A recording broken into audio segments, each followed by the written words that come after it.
Well, we got there, everyone. Welcome back to Biz by the Water. Is the full show for Wednesday, the 18th of January, and your news headlines are about to come up. But look, it's been a busy week so far. Of course, we had Metros just over the weekend finish up on Sunday, back to school, and my school swimming carnival was today. So I'll chat a bit about that earlier.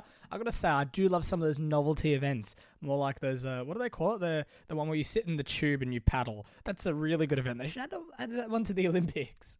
But yeah, look, I do love school swimming carnivals. It's a bit different from competition swimming, if you know what I mean. There's no pressure. There's no sort of expectation to do really well, and it's just fun to win points for your house. And my house did win a few years back. Hasn't really been the same story since. So we'll see how we go there. But look, yeah, it was a great day of swimming, and training this afternoon as well. So that's all very, very fun. But in the political landscape, I'll give a bit of a rundown. Susan Lee has been rolled as opposition leader and Liberal leader, and Angus Taylor has appeared successful in a challenge. He appeared successful on Friday, actually, and you can head over to Biz Politics if you'd like to hear more about that. In the radio world, not too much happening today, but look, there's some news in regional radio, but I'll cover more about that in the Biz Audio podcast, and there's not too much actually happening in the world right now. Look, the sporting world is still staying the same, quite quiet. But leading up to Nationals in April should be quite fun. But I'm going to give a little bit of a recap on Metros and the medal tallies, point scores, all that sort of stuff. And later on, we're going to chat more about Apple and the March event that's coming up next. But over to the combined men and women medal tally. Carlisle was, of course, in first place with 48 gold, 28 silver, 24 bronze, 100 medals in total. And in a distant second, Knox Pymble, 54 in total, 23 gold, 17 silver, and 14 bronze. And in third place, wow, Sopak. Okay, that's unexpected. They had a sort of big fall from grace recently in their juniors. But 19 gold, 11 silver, and 11 bronze, 41 in total. And in fourth place, wow, Trinity Grammar, 16 gold, 10 silver, and 16 bronze. That's massive for Trinity Grammar. Hold on a minute. Okay, well, look, I'm half asleep. I just woke up. It says 42 for Trinity Grammar, 41 for Sopak, yet they're ahead on the medal tally. That makes sense because it goes off how many gold medals they have. Interesting. And let's take a look. Who's the bottom of the medal? Hold on a minute. My club, MLC Marlins. Wow, okay. 4 gold, 4 silver, 2 bronze. Okay, I was not expecting that. I didn't even know that, so congratulations to any of my teammates. I should probably do some more research into that. Actually, no, you know what? Jacob, he did a great job. Jacob Wong, what a champion that kid is. I trained with a few people that won some medals, so congratulations to all of them. I don't know who the other 9 medalists are, but I'll find out at training. I'm probably gonna get a big yelling at training when I show up tomorrow.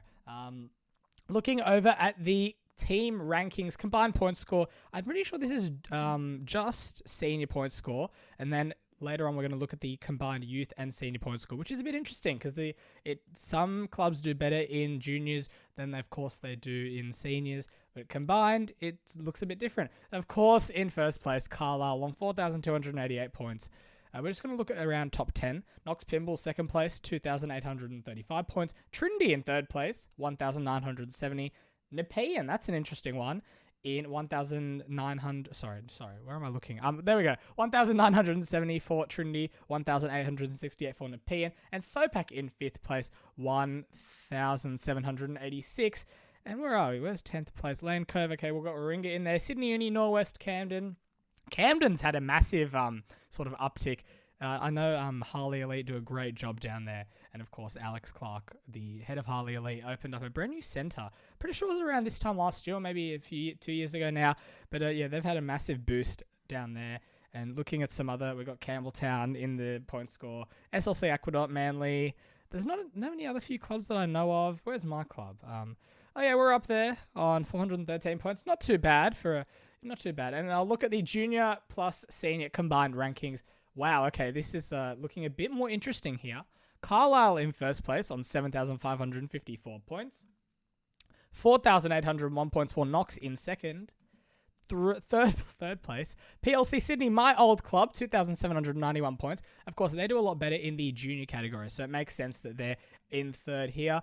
And of course, in the seniors, they are 19th. So the juniors really do carry them in the combined point score. looking at 4th Newton Nepean, then Camden, followed by Sydney Uni. SOPAC fell a bit. Trinity as well, falling a bit. City is Sydney in 9th, and 10th is Norwest.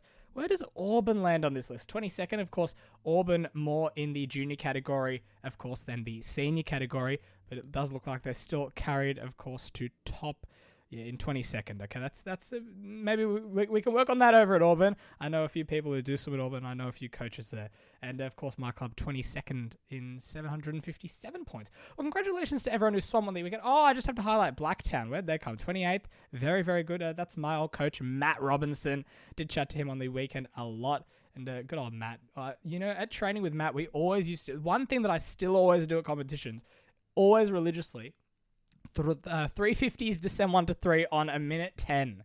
That's what I love doing. And of course, I did that every day at training with him. And I still do that. And one other thing I also do religiously in my warm-up competitions is a drill called high elbow. I don't know how to explain it. It's sort of your arm, it's like you're doing a skull, except it's sort of like instead of a horizontal skull, it's sort of like a vertical skull, if that makes any sense. To anyone who's in the swimming world, let me know if it's just me rambling on, or if you actually know what I'm talking about. And of course, moving on to a bit more technology. Of course, we do love to chat technology and Apple on this podcast. The March event has just been announced for Apple. And of course, March events aren't usually about hype for Apple. And I don't think they usually do have a March event, which is really, really interesting. Of course, Apple's silicon chip did change the industry a while ago with performance, battery life, and the efficiency as well. I got to say, I did get one of the new silicon MacBooks when they first came out around 2022, end of 2021 actually. And it changed my life. It's honestly so fast, so efficient. Now it's just a bit more slow. Of course, it's around 4 years old this year. So yeah, look, I got to say, Apple is way ahead in AI. I've got to say, the new Apple AI features. I haven't updated my MacBook yet, but I was looking at one of my iMacs I have for the podcast, the one that I'm recording on right now. I updated it, and I've got to say, the newest Mac OS is really, really good. I do love it. But looking more at the Apple event, what could happen? Now, I've been seeing a lot of rumors that Apple could delay their normal iPhone launch this year, but still launch a phone, and it could be a folding phone. All the rumors are pointing to this. Everyone on all these tech websites are saying this could actually happen. Now, I think this would be a really wise move. Of course, the iPhone 17 wasn't a big step up from the iPhone 16. I have the iPhone 16, and I know a lot of people who do have the 17, and I got to say they are very identical. Apart from the Plus version, which I do have the 16 Plus, and I think Plus is the way to go. Very sad that they didn't release that. Apart from the iPhone Air, there weren't too many big structural designs, apart from, yes, I know, there's that big blob of a camera.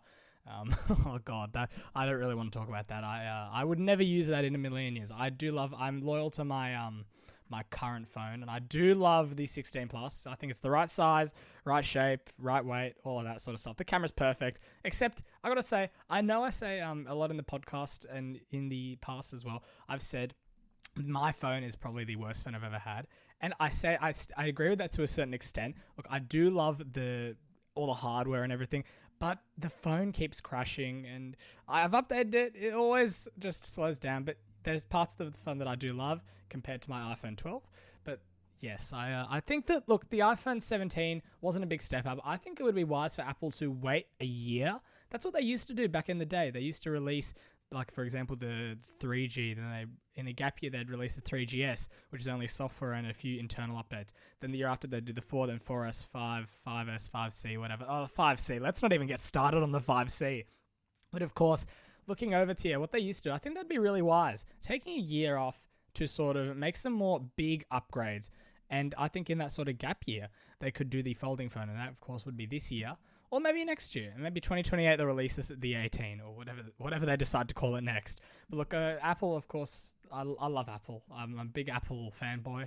Have been since back in, 2021? But the only thing that I wish they would do is host some more live events. I would love to go to Apple Park, go to the Steve Jobs Theatre, and I think that would be really good. I know they haven't done any live events since COVID, but I really think they should start doing them again. I think that would be a really, really good way to sort of bring back the real Apple. I gotta say, the best thing they probably did in the past 5 years, though, was on the MacBook Pro. On the MacBooks, they brought back all the ports. I gotta say, the MacBook Air, not really my thing. They don't have too many ports on there, but I gotta say, the MacBook I'm using right now, let me get the specs up for my MacBook. The MacBook that sort of carried the whole lockdown biz the whole Lockdown Biz Corporation on his shoulders. I got the Apple M1 Pro, 16 gigs of RAM, Macintosh HD, startup disk. I'm just reading through random stuff that you guys don't need to know. How much storage do I have? I got to say, pretty sure I got the 512 storage, 512 gigs. That's all right. And 14-inch is all right. I would like a bit bigger these days, but please, someone don't take that out of context. Oh God. My phone. I just got a notification. LinkedIn. Gotta say, LinkedIn. Send me too many notifications. So follow me on LinkedIn, Max Monday. Oh, God. Instagram, LinkedIn, Facebook, all that sort of stuff. I'm always on there. Go connect with me. Substack as well. Biz Audio Substack and Monday's Corner on Substack. You can check out my thoughts. You know what? I got logged out of Substack and I can't get back in because I'm under 16. Of course, my birthday is in exactly a week from now. Sorry. 6 days from now. I'm half asleep again. 6 days from now, 24th of February, my birthday, and then I'll be able to use Substack again. I, of course, have my Biz Audio Substack, which I do all the industry news on. You can check that out whenever you get a chance. I do love writing articles. That's one of my big passions now. But I'm looking back to Monday's Corner. The last thing I posted was just after the social media ban, actually, and it was when I posted my work experience time at KISS. And I got to say, that was a nice article, but I actually don't know the stats of it because I haven't been able to get back into Substack. Substack, why'd you guys lock me out? Honestly, I get that I might have, yes, rightly so, but anyway, oh God. This is, if I get banned off Instagram and Snapchat before my birthday, that's going to be really, really upsetting. Anyway, look, I'm going to chat to you all next week on the full show, more about Apple and some more rumors, as well as some more stuff about swimming. I know this podcast has been a bit more focused on, of course, tech than swimming, and I do enjoy that. And of course, we did chat a bit about metros at the start, but I'll catch you all on Friday for the mini, and Sunday back again for your weekly wrap. And it's Biz by the Water with Max, listening wherever you get your podcast. Follow us on Instagram, YouTube, and look, we do have many, many socials, so check us out, and we'd love to hear from you.